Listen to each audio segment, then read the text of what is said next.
mean, obviously a huge difference between the first quarter and the last three. What was the difference in your performance? 2 plays. The 58-yard touchdown, we blown assignment in the flat, and a 95-yard touchdown in cover 2 should be impossible. That's the difference in the game. We told them all week long, you can't give up big play drives. I mean, that's how they beat Utah, the long play. We got them on 3rd down and 6 on the 5-yard line, and for a ball on cover 2 to get thrown over the top, that's ridiculous. And then the 58-yard touchdown, we got them covered, or underneath, the receivers were good, and then they dump it out to the back, and we should have a flat defender out there covering him. We were playing some matchup zone stuff that the second half they had a really hard time with. The first drive, I think our guys were a little bit trying to get used to their speed and trying to feel what they were, and they completed some balls that I guess took us to get used to. I thought the 4th and 1 was a favorable spot. I don't agree with the call on the pick 6. I mean, that was I don't even know what they said, holding, and our linebacker who intercepted the ball runs through a receiver. I mean, I don't know why I want to see it on tape. But I mean, after we gave up the last long touchdown, they decided to start playing, and they had trouble moving the ball the rest of the day. But 2 plays is the difference in this game, and too bad Joey played his tail off in that situation. Is there something about the starting games recently that? Last year was the 3rd quarter. This year we play. I mean, on defense, it wasn't the first 3 was not an issue. And then Colorado, we gave up we give up the 3rd and 14, where we missed an assignment on the coverage on the back, which allowed that drive to continue. That was coach's message in there. If they ever decide to play, when we decide to play a full game, we'll be a pretty good football team. I mean, for 3 quarters, we outscore them. It's 3-26, but we gave up 28 in the first quarter. That's the problem. So we'll talk about it as a coaching staff, and we'll have to address something. We tried to change a couple of things in the order of practice, but we got to do something to get the energy going better on game day, because you're not going to win any games if you give them that kind of an onslaught. So did you feel that the energy was a problem? No, I thought they were ready to go. I thought really the 95-yard play, the 1st down, 2nd down was great.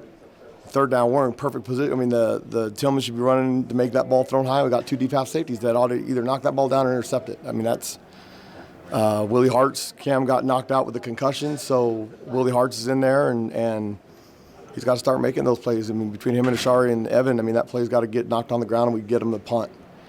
And then the one on the matchup zone one in the back to the flat defender, we got to have. I mean, that should be covered. And so the energy was not a problem. And even on the first drive when they went down there and scored, we had a couple opportunities. When the 3rd down, we stopped, and then the 4th and short. I don't know. I wish they would have looked at the spot a little closer, because I thought that was a favorable spot. But we got to start better so that we can just get a 3-and-out to start the game to get the offense the ball. I mean, we're deferring so that we can go on defense first. I want to go on defense first. And then, the difference in the game is the 2 one-play scores. I mean, we got to eliminate those. That's how teams like that beat you. That's how they beat Utah. It's too bad. Are you comfortable with? I mean, Slovis was completing the vast majority of his passes, but they were underneath. Were you? Yeah, that was fine, because it was still 3rd and 6 when we were. I mean, they were completing them for 3rd and 2, 3rd and 4s. There was a couple times we were lined up a little bit too soft on some outs, and we fixed that. We finally got that fixed in the 3rd and 4th quarter. I mean, Kobe made a great play down there on a little speed out on 3rd and 5. I mean, I think he was 33 or 45, but I mean, a lot of those are like running plays within that offense, which 2nd and 7 and 3rd and 6, I mean, the defense is winning those, so we can get some of our pass rush action. And pass rush wasn't even a problem. I mean, there was a couple times when we had sent 3 that they had a chance to move it around, but the coverage was good enough that they didn't complete those balls. It was the early one, like I said, the 2 assignment mistakes, the wheel route, they got us a couple times with the bullet motion. We didn't handle that very well on the 2nd touchdown drive. Once we got that corrected on the sideline, and that was just an overreaction by those. I mean, it's stuff we practiced. We just had to talk them through it again. I mean, that's veterans don't make those mistakes, and we got to get to that point where we don't make those mistakes, so we don't give up so we don't start so slow. You mentioned Joey. Before that last drive, you went up to him, and it looked like you were like pointing to the scoreboard and saying a few words. What did you tell him? I just told him that this is what we do, man. I mean, I asked him to bail me out for that first quarter. Is what I asked him to do, and he smiled and he said, "I got you, coach." And it looked like that ball moved that they reviewed too, but they didn't overturn it, so they must have saw something different upstairs. But I mean, Joey did a great job for coming in, not knowing all week if he was going to play or not, trying to figure it out with Jaden practicing, and then wasn't able to go, and he stepped up. And so I think we got two really good quarterbacks in our program.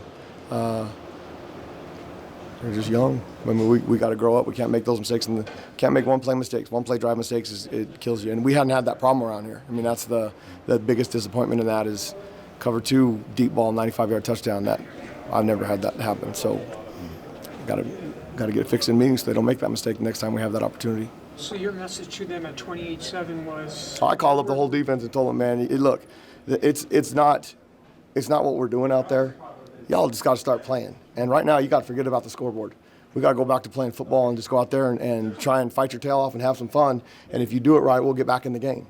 And yeah, I mean, give them some credit. They don't give in. But if we stop digging ourselves these dang holes, we'd be a pretty good football team.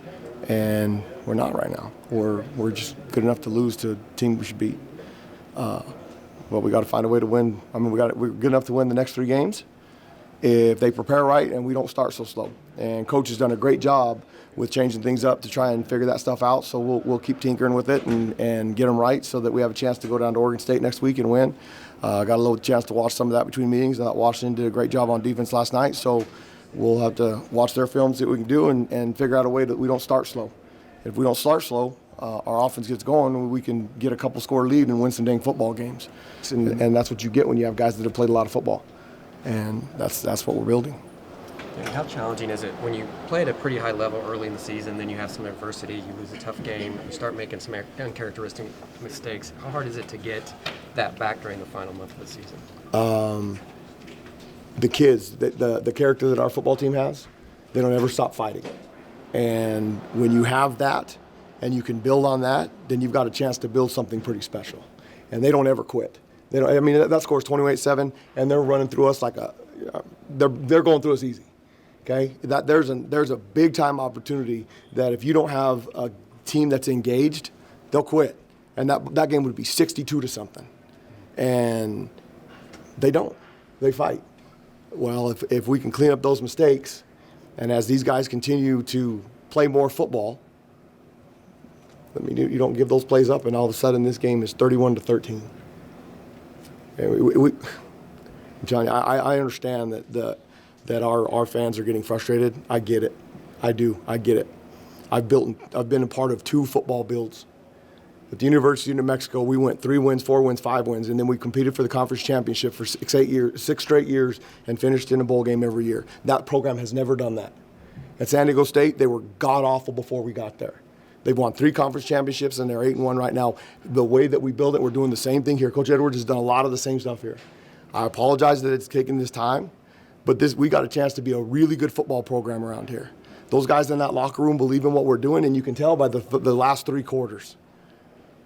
And if they keep fighting like that, and they keep playing more and more football, because you cannot change, there's nothing you can do to replace experience.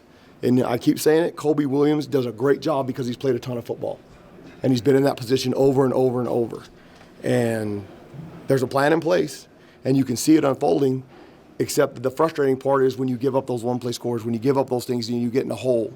Well, to learn how to fight out of those holes, once we get to the point where we're building on those leads, you got a chance to do something pretty good around here.